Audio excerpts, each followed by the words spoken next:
IMF کے ساتھ stand by agreement ہوا تو ہمارے لیے کوئی فخریہ لمحہ نہیں ہے، یہ لمحہ فکریہ ہے ہمارے لیے۔ اگلے کم از کم 15-20 سال اپنے اپنے دائرے میں رہتے ہوئے ہم مل کر کام کریں گے تو انشاءاللہ ترقی ہمارے قدم چومے گی۔ IMF سے معاہدہ ہونا فخر کا نہیں، فکر کا لمحہ ہے۔ وزیراعظم شہباز شریف کا کابینہ اجلاس سے خطاب، کہا تمام ادارے 15 سے 20 سال تک اپنی حدود میں کام کریں تو کامیابی پاکستان کے قدم چومے گی۔ پہلے بولے 9 ماہ میں پاکستان کو $3 ارب ملیں گے، پہلی قسط جولائی میں ملے گی جو $1.1 ارب ہوگی۔ کئی ماہ قبل سے چین نے $5 ارب قرض رول اوور کر کے ہماری مدد کی، ہم نے حالیہ کمرشل لون وقت سے قبل ادا کیے۔ اگر 3 ماہ میں ہمیں چین سے یہ $5 ارب نہ ملتے تو معاملہ کچھ اور ہوتا۔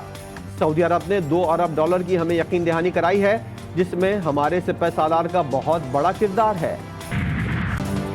IMF معاہدے کا اثر، پاکستان اسٹاک ایکسچینج میں تیزی، 100 انڈیکس میں ریکارڈ 2400 سے زائد پوائنٹس کا اضافہ، 43,750 پوائنٹس پر ٹریڈ۔ ڈالر کی قیمت میں ₹5 کی کمی، سونے کی قیمت $8,000 تک نیچے آ گئی۔ سرمایہ کاروں کا معاہدے پر اظہار اطمینان، کہا کاروبار میں تیزی عارضی نہیں، حکومت اعتماد برقرار رکھنے کے لیے دیگر سیکٹرز پر بھی توجہ دے۔ پاکستان کو IMF سے آئندہ 3 سے 4 روز میں $1 ارب کی قسط ملنے کا امکان، پاکستان نے IMF کو اظہار آمادگی کا خط بھیج دیا۔ ذرائع کے مطابق پاکستان اپنے غیر ملکی زر مبادلہ کے ذخائر بڑھائے گا، سرکاری اداروں میں اصلاحات کرے گا، 9 ماہ کے دوران کوئی نئی ٹیکس ایمنسٹی نہیں دے گا اور قرض دینے والے اداروں کے یقین دہانیوں پر عمل درآمد کیا جائے گا۔ پاکستان کے IMF کو یقین دہانی، تجارت پر پابندیاں بھی ختم کرنے کا فیصلہ، عالمی مالیاتی فنڈ کا ایگزیکٹو بورڈ 12 جولائی کے اجلاس میں لیٹر آف انٹینٹ پر غور کرے گا۔ شرائط کے جائزے اور بورڈ کی منظوری کے بعد $3 ارب کے معاہدے پر عمل درآمد شروع ہوگا۔ جون میں مہنگائی کی شرح میں کمی، گزشتہ برس مئی میں مہنگائی 38، رواں سال 29.4% رہی، ماہانہ مہنگائی میں 2% کمی۔ ادارہ شماریات کی تصدیق، وزیر خزانہ نے مہنگائی میں مزید کمی کا عندیہ دے دیا، کہا ڈالر کے مقابلے میں روپے کی قیمت میں استحکام کا فائدہ عوام کو پہنچے گا۔ IMF کے معاہدے سے پاکستانی معیشت میں عارضی استحکام آئے گا، طویل مدتی استحکام کے لیے پاکستان کو پالیسیاں بنانا ہوں گی، سخت معاشی اصلاحات، آمدنی میں اضافہ، بلند شرح سود اور مہنگائی میں کمی کے ساتھ صنعتوں اور ایکسپورٹرز کو رعایتیں دینا موجودہ حالات میں کسی چیلنج سے کم نہیں ہوگا۔ عالمی کریڈٹ ریٹنگ ایجنسی موڈیز نے اچھی خبر کے ساتھ پریشانیاں بھی بڑھا دی۔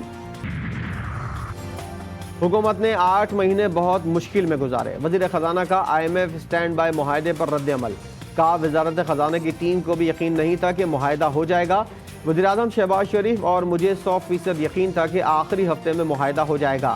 ملک کے ڈیفالٹ کا کوئی خطرہ نہیں، اب تک تمام ادائیگیاں بروقت کی ہیں۔ امداد نہیں سرمایہ کاری، پاکستان کی خارجہ پالیسی کا مرکز بن گئی، وزیر خارجہ بلاول بھٹو کا دورہ جاپان، جاپانی ہم منصب کے ساتھ پریس کانفرنس،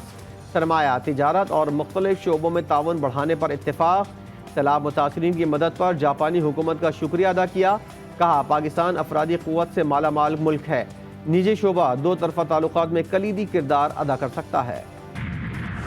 ملک میں بجلی کا شارٹ فال 5856 میگا واٹ، بڑے شہروں میں 8 سے 10 گھنٹے تک لوڈ شیڈنگ، شدید گرمی، حبس میں شہری پسینے سے شرابور، کراچی، پشاور، کوئٹہ میں احتجاج، بجلی دو کے نعرے۔ وفاق کا کہ الیکٹرک اور دیگر پاور پلانٹس کے لیے نیپرا ایکٹ میں ترمیم کا فیصلہ، گریڈ 22 یا اس کے مساوی ریٹائرڈ افسر، حاضر سروس اور ریٹائرڈ سول سرونٹ کو چیئرمین تعینات کیا جا سکے گا، اہلیت کے لیے 20 سال کا تجربہ لازمی قرار، چیئرمین کے لیے 60 سال کی عمر کی حد بھی ختم کرنے کی تجویز، آرڈیننس کا مسودہ قائم مقام صدر مملکت کو ارسال۔ کراچی میں کمشنر دودھ کی قیمتوں کے کنٹرول میں ناکام، دودھ کی قیمتیں 230 روپے ہو گئیں،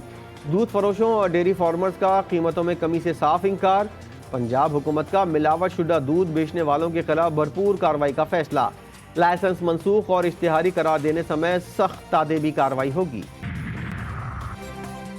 حرمت قرآن پر جان بھی قربان، قرآن پاک کی بے حرمتی کا واقعہ ناقابل برداشت، OIC کے ساتھ پاکستان ہم آواز، وزیراعظم شہباز شریف کا سویڈن سے ملعون شخص کے خلاف سخت کارروائی کا مطالبہ، کہا حرمت قرآن اور رسول پر سمجھوتہ نہیں ہو سکتا۔ مصر، ملائیشیا، انڈونیشیا اور عرب لیگ کا سویڈن سے سفارتی سطح پر احتجاج، اسلامو فوبیا کے واقعات کے خاتمے کا مطالبہ۔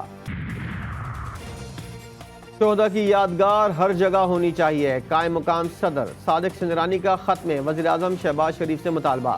لکھا ہوائی اڈوں، سرکاری عمارات، اسکولوں اور اہم شاہراہوں، ریلوے اسٹیشنز پر قوم کے لیے جان قربان کرنے والوں کی تصاویر آویزہ کی جائیں۔